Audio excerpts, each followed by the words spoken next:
you're going to have to see a real step change in delivery and performance.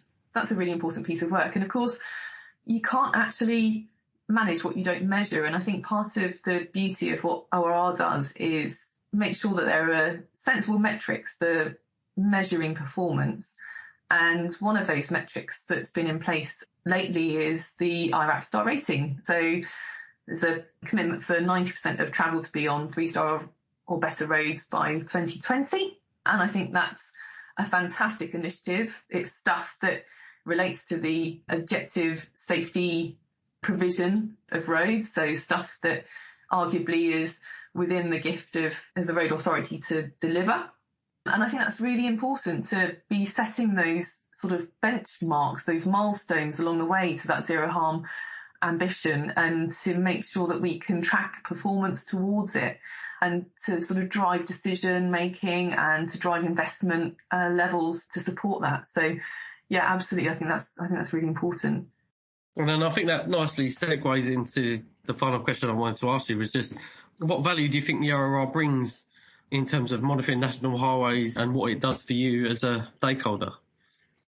For me, ORR is absolutely essential in terms of setting that sort of performance level that's required and keeping an independent eye on that, and to provide that motivation for the road authority to, keep going, really, because it's a hard slog, road safety, and it's a hard path to take when you've got to balance off a whole bunch of different priorities. So I think it's really important that road safety is elevated to that level of priority, and that ORR is overseeing that. I think that's absolutely essential.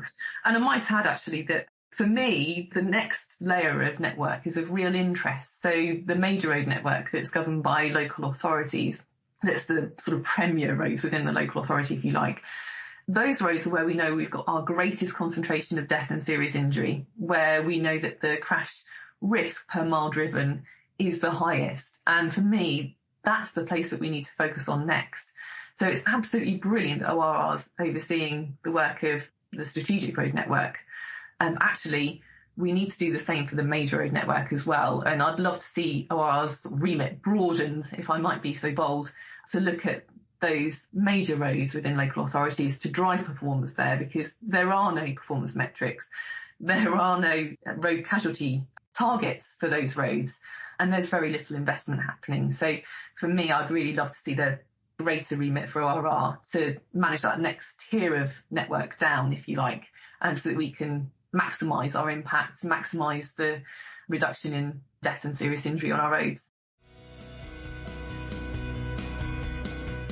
And that brings to close another episode of the Rail and Road Pod. In the coming weeks, ORR will be publishing its annual benchmarking National Highways report, which will assess National Highways performance and efficiency in its regions, highlighting both good and bad areas of performance, and identify where efforts will be best focused to improve outcomes for road users. So keep an eye on the ORR website for more on that soon. That's all for now. Thanks for listening, and goodbye.